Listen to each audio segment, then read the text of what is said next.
여러분 안녕하십니까? 우수근입니다. 오늘은요, 한일전, 한중전 과연 누구를 위한 대결인가 라는 주제에 대해서 한번 이야기를 드리고 싶습니다. 그4.15 총선과 관련돼서 한일전이니 한중전이니 라는 용어가 대두되고 있습니다. 수출 규제를 한 일본을 응징하는 쪽으로 투표를 해야 한다 라는 측과, 한편에서는 코로나19의 발원지인 중국을 응징하는 쪽으로 투표를 해야 한다 라는 것인데요. 국익이 이렇게 감정적으로 단순 명확하게 하더라도 증진이 된다면 얼마나 좋겠습니까? 씁쓸합니다. 여러분 한번 생각해 보실까요? 먼저 한일전입니다. 이 주장을 하는 측에 의하면 일본이 수출 규제를 했고 우리는 지소미아 종료로서 정당하게 맞섰다. 하지만 한일 관계 등을 생각해서 지소미아 종료를 유예하는 식으로 아베와 이야기를 했다. 그런데 아베는 이 약속, 우리 측의 선의도 무시하고 계속해서 도발을 지속하고 있으니 응징해야 마땅하지 않냐라는 것이죠. 저는 개인적으로 이 주장에 공감을 합니다만 안타까운 측면도 없지는 않습니다. 확실히 일본의 아베 측이 정치적인 의도를 가지고 감정적으로 수출 규제라는 도발을 한 것은 틀림이 없습니다. 그런데 상대가 유치찬란하고 저급하게 나온다고 해서 우리도 똑같이 그렇게 할 필요가 있겠습니까? 그래서 아베처럼 당초의 목표 달성은커녕 오히려 대내외적으로 망신살만 뻗치고 있지 않습니까? 그러면서 더 씩씩거리고 있는데 그 어리석음을 우리도 똑같이 보일 필요가 있겠는가 하는 것이죠. 아니죠. 우리는 냉철하고 이성적으로 판단할 필요가 있습니다. 그리고요, 그 판단의 토대는 대한민국의 국익이어야 합니다. 다시 말해서 이와 같은 상황 속에서 일본에 어떻게 해야 우리 국익 정진에 도움이 되는가를 기준으로 판단하고 행동할 필요가 있다는 것이죠. 이렇게 볼 때 제 개인적인 생각으로는 한일전이라는 용어는요, 우리 사회에서 아베는 싫어합니다만 저도 마찬가지입니다. 일본과 함께 우호 관계를 만들어 나가야 한다고 생각하는 우리 사회의 사람들과 또 한일의 우호를 바라는 일본의 민심 등을 등지게 할 우려도 적지가 않습니다. 이거는 우리 국익 증진은커녕 우리 국익 훼손이 될 수도 있습니다. 그렇기 때문에 제고할 필요가 있다는 것이죠. 네, 다음으로 한중전입니다. 이것을 주장하는 측에 의한다면요, 핵심은 코로나19의 발원지가 중국이다.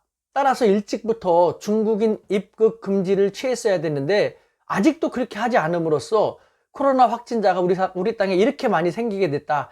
이렇게 무능한 현 정부를 응징하는 쪽으로 투표를 해야 한다라는 것입니다.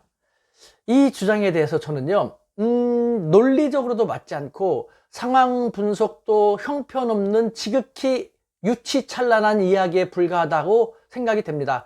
제가 왜 이렇게 폄하하는지 한번 그 이유를 3가지만 들도록 하겠습니다. 첫 번째, 중국의 코로나19는요, 일본의 수출 규제 도발과는 달리 중국이 의도적으로 감정적으로 우리를 해하기 위해서 걸고 들어온 것이 아닙니다.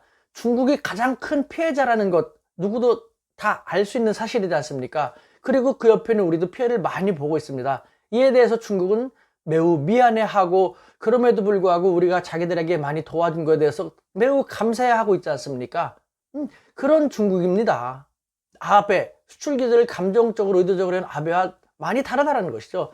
두 번째, 확진자가 500명이 넘어가고 있는 현 상황에서 우리 땅의 대부분 확진자는 한국인입니다. 그것도 중국을 다녀온 적이 없는 사람들이 더 많습니다. 다시 말해서 우리 정부의 지침을 따르지 않고 자기 멋대로 행동하며 자유민주주의를 남용하고 있는 일그러진 우리 사회의 일부 한국인들에 의해서 더 많은 우리나라 사람들이 피해를 보고 있는 것입니다. 이처럼 코로나19는요, 중국이 발원지는 맞지만 그동안 우리 정부의 대응이 참 잘했지 않습니까? 그래서 큰 문제 없이 대처해 왔습니다. 하지만 저급스러운 일부 한국인들을 인해서 이렇게 된 것인데, 아직도 중국은 입국 금지라든가 중국인들을 타령한다는 것은 정말 바보 같은 존재들이 바보 같은 소리에 불과하다라는 생각을 지울 수가 없다는 것이죠. 세 번째, 한중전을 주장하는 사람들은요, 국익을 현저히 훼손시키는 매우 위험천만한 그리고 매우 무책임한 발상을 하고 있다는 것을 알 필요가 있습니다. 네, 이것저것 다 떠나가지고요. 민생에 있어서 가장 중요한 것은 경제. 이건 누구나 다 공감할 것입니다. 경제입니다. 그런데요, 우리 대한민국의 대외 교육 비율을 보면요. 간단히 보면은 대만이라든가 마카오라든가 홍콩을 포함한 중화권과의 교육은 35% 정도입니다. 그리고 미국과의 교육은 약 13% 정도, EU와의 교육은 약 12% 정도, 일본과는 약 9% 정도, 즉 이 3개국의 교육도 35% 전후입니다. 중화권 교육과 이들 국가들과의 교육하고는 큰 차이가 없다는 것이죠. 그만큼 중화권은 우리에게 경제적으로 중요하고 또 실컷 좋건 중국은 우리에게 안보적으로도 적지 않은 영향을 미치는 존재가 되어버렸지 않습니까? 이와 같은 현실을 고려할 때 우리에게 코로나19 발원지인 중국은 미안해하고 또 감사해하면서 사태 해결에 우리 정부와 적극적으로 공동 대처하겠다라고 하고 있는 그런 중국을 자극을 해서 또 속 좁게, 제가 늘 말씀드리지만 대륙이 후래지만 밴댕이 소갈딱지처럼 속이 좁다고 했지 않습니까? 또 속 좁게 경제 제재 조치를 취하고 나서게 한다라는 것, 그것이 과연 우리 국익에 얼마나 큰 도움이 될까요? 게다가 지금 중국은요, 벌써부터 코로나19의 후유증을 극복하기 위해서 대대적인 경기 부양책을 준비하고 있습니다. 그런데 중국이 현재까지 자기들에게 도와준 좋은 고마운 국가들 리스트, 그러니까 앞으로 이제 도움을 갚아야 될 그 리스트에 우리가 첫 번째로 올라가 있거든요. 우리는 이제부터 이 중국이 대대적인 경제 부양을 어떻게 우리 경제를 위해서 잘 활용하면 좋을지를 생각을 하고 지혜를 모아야 할 그 판임에도 불구하고 오히려 그 중국을 등지게 하고 돌아서게 함으로써 우리가 얻을 수 있는 국익은 과연 무엇일까요? 결국 한중전을 주장하는 사람들은요, 오히려 국익 차원에서 그 사람들을 저는 응징해야 마땅하다고 생각합니다.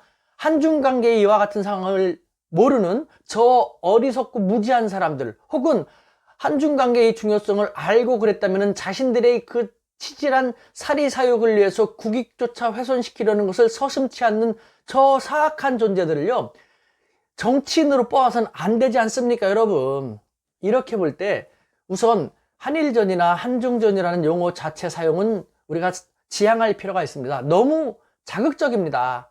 그럼으로써 또 우리 사회에 또 다른 분열의 패러다임을 조장하게 되지 않습니까? 여러분, 돌이켜 보십시오. 우리 민족은 항상 분열돼서 망했습니다. 또다시 분열을 우리가 스스로 조장시켜서는 안 되지 않습니까? 그러지 말고 이와 같은 용어를 사용한다는 것보다는요, 우리 국익을 최적화시키는데 대일 외교나 대중 외교를 어떻게 하면 좋을지 등을 우리 모두가 먼저 차분히 고려해 볼 필요가 있습니다. 각자가 고려한 다음에 이를 토대로 이번 총선에서 각 정당들, 각 후보자들이 우리의 흥망성쇠와 직결되는 외교 전략에 대해서 어떻게 생각하는지를 토대로 적합한 사람을 선발하는 것입니다. 중국과 일본을 생각하면 복잡다단한 심정을 억누를 길이 없습니다. 하지만 감정적으로 치달을 수는 없지 않습니까? 이리 보더라도 한중전, 한일전이라는 분열 프레임은 제거해야 마땅합니다. 우리 국익을 위해서라도 배척과 혐오만 조장하지 말고 용중용일할 수 있도록, 그리고 이들과의 윈윈을 우리가 주도할 수 있는 스마트한 외교 전략을 너무 강하게 하다 보니까 스마트한 외교 전략을 제시하고 실천할 수 있는 인물과 정당을 선출해야 마땅하지 않을까라는 생각을 지울 수 없는 것입니다, 여러분. 우리는 스마트하고 현명한 대한민국 사람이지 않습니까? 이번 총선 그런 측면에서 대단히 중요합니다. 대한민국 파이팅! 여러분 파이팅입니다.